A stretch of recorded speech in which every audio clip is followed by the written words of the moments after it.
नमस्कार दोस्तों, आपका स्वागत है एवीएम न्यूज 69 में। मैं हूं शुभंकर मिश्रा और आज हम बात करने वाले हैं एक ऐसी योजना की जिसने लाखों ग्रामीण परिवारों की जिंदगी बदल दी है। हां दोस्तों, हम बात कर रहे हैं प्रधानमंत्री आवास योजना की। लेकिन इसे केवल योजना मत समझिए, यह उन लोगों की कहानी है जो सालों से सिर्फ उम्मीद के सहारे जी रहे हैं। अगर आपके गांव में आज भी लोग झोपड़ी, मिट्टी की दीवार और टपकती छत के नीचे रात बिताते हैं, तो यह जानकारी आपके लिए जीवन बदल सकती है। तो दोस्तों, वीडियो को अंत तक देखें और हां, अभी लाइक करें, सब्सक्राइब करें और बेल आइकॉन दबाएं ताकि हर जरूरी खबर सबसे पहले आप तक पहुंचे। सेक्शन 1, योजना का मकसद और जरूरत।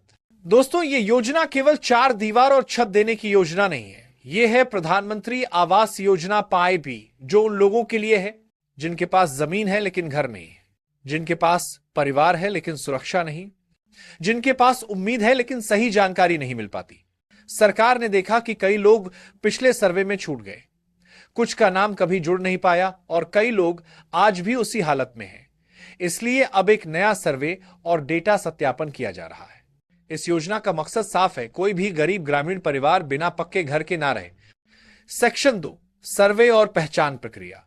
इस बार प्रक्रिया सिर्फ कागजों पर नहीं होगी, गांव गांव जाकर सर्वे किया जाएगा। देखा जाएगा कि परिवार के पास घर है या नहीं।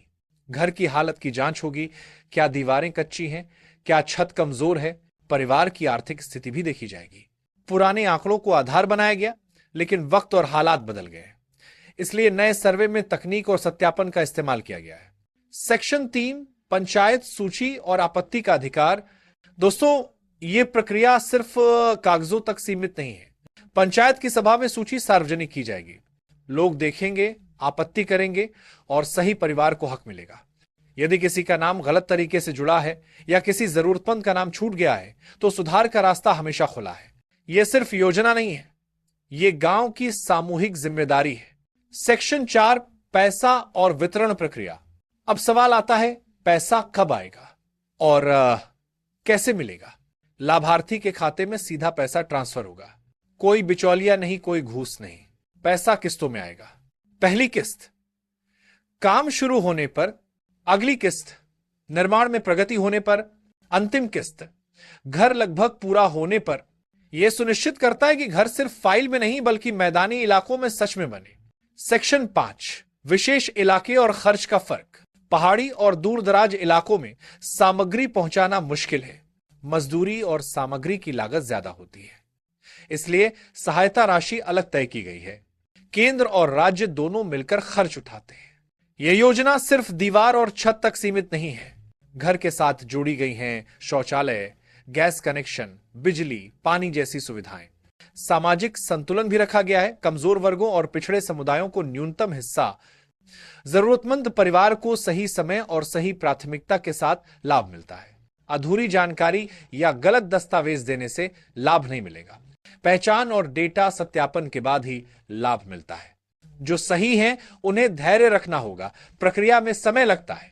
सेक्शन 8, सूची और प्राथमिकता। सूची में सिर्फ नाम नहीं होता, प्राथमिकता तय होती है।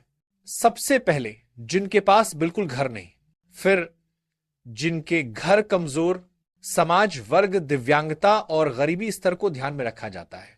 दोस्तों, यह कोई लॉटरी नहीं है, यह जरूरत और प्राथमिकता का गणित है। तो दोस्तों, यह थी पूरी जानकारी प्रधानमंत्री आवास योजना के बारे में। अब सवाल यह है, क्या आपके गांव में कोई अभी भी झोपड़ी में रह रहा है? क्या किसी का नाम छूट गया है? ध्यान रखें, ग्राम सभा में आपत्ति दर्ज कराना आपका अधिकार है। अगर आपको यह जानकारी मददगार लगी हो तो वीडियो को लाइक करें, चैनल एवीएम न्यूज 69 को सब्सक्राइब करें और कमेंट में बताएं कि आपका गांव इस योजना से कितना प्रभावित हुआ है। याद रखें, सही जानकारी, सही समय पर और सही प्रक्रिया आपके हक की चाबी है।